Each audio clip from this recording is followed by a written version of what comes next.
बिस्मिल्लाहिर्रहमानिर्रहीम। बताऊँ कदी ना खाऊँ, वड्डां कदी ना छड्डां ते कद्दू करेले दो बेले। आ भाई सतार साहब जेह्ड़े है ना जी इस वेले कद्दूआं दी काश्त करवा रहे लान डे मुंडे। अच्छा, ये कद्दूआं दा कोई एडा नहीं, सब तो सौखी जेह्ड़ी है ना जी फसल आ वो कद्दू आ, और ये बड़ी लम्मी रहन वाली। की नां की काका तेरा? ये अली रजा आ। उदां तेनू कहंदे की है? जोजो। मूँह तो उरे नूं दिखाल।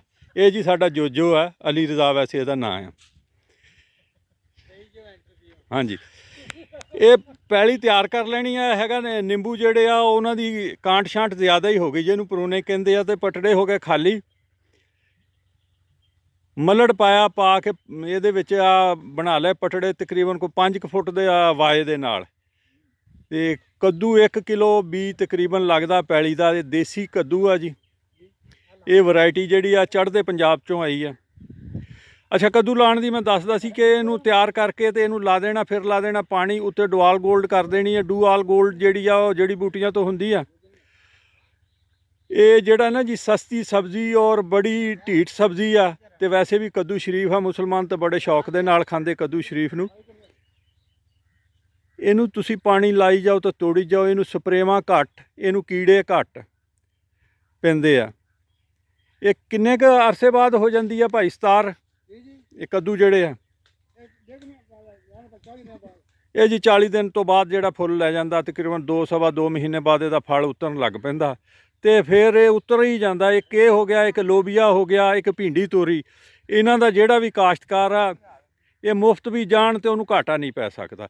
वैसे हुण जेहड़े हालात जा रहे आ, अज 29 हो गई है चेतर दी, 11 हो गई ओहदी अप्रैल दी। करोना का दौर है जी, काम बंद है। मेरी काश्तकारां अगे भी अपील है कि सब्जियां लाई जाओ, नफ़ा नुकसान ना देखो। रिजक भी चलता रहेगा, लेबर जिहड़ी आ भी ध्याने लगी रहेगी, उन्होंने भी रोजी रोटी चलती रहेगी, तुहाडी भी। हुण ते सिर्फ नो प्रॉफिट नो लॉस ते भी काम हुंदा रहे तो करते रहना चाहिए। ये सदका जारिया जी। बहुत बहुत शुक्रिया जी। लै भी आ दिखा ली कद्दूआं दे बीज दिखा ली। ये कोई हाईब्रिड नहीं जी, ये देसी बीज है जी कद्दूआं दा। इत्थे इन्हां नूं कहंदे इंडियन कद्दू। ये हुण जदों होणगे उदों देखांगे इन्हां दे विचों सिख निकलदे कि हिंदू के मुसलमान। वैसे कद्दू तो सब्जी है, खाण वाली आ, हलाल है। ये गल्लां साडीआं, बाकी सारियां लै भी हुण जरा दिखाल ला ला ਇਹਦੀ ਚੁੰਝ ਦਿਖਾਲ ਕਿੱਧਰ ਨੂੰ ਕਰਦਾ। ਚੁੰਝ ਥੱਲੇ ਨੂੰ ਕਰਨੀ ਹੈ ਜੀ, ਟੋਪੀ ਇਹਦੀ ਬੈਕ ਉੱਪਰ ਨੂੰ ਕਰਨੀ ਤਾਂ ਕਿ ਸੌਖਾ ਹੋਵੇ ਉਗਣਾ। ਔਰ ਤਕਰੀਬਨ 2 ਗਿੱਠ ਫੁੱਟ 1.5 ਦੇ ਫਾਸਲੇ ਤੇ ਲਾਣਾ। ਇਹ 1.5 ਤੋਂ 2 ਵੀ ਹੋ ਜਾਏ ਤੇ ਕੋਈ ਹਰਜ ਨਹੀਂ।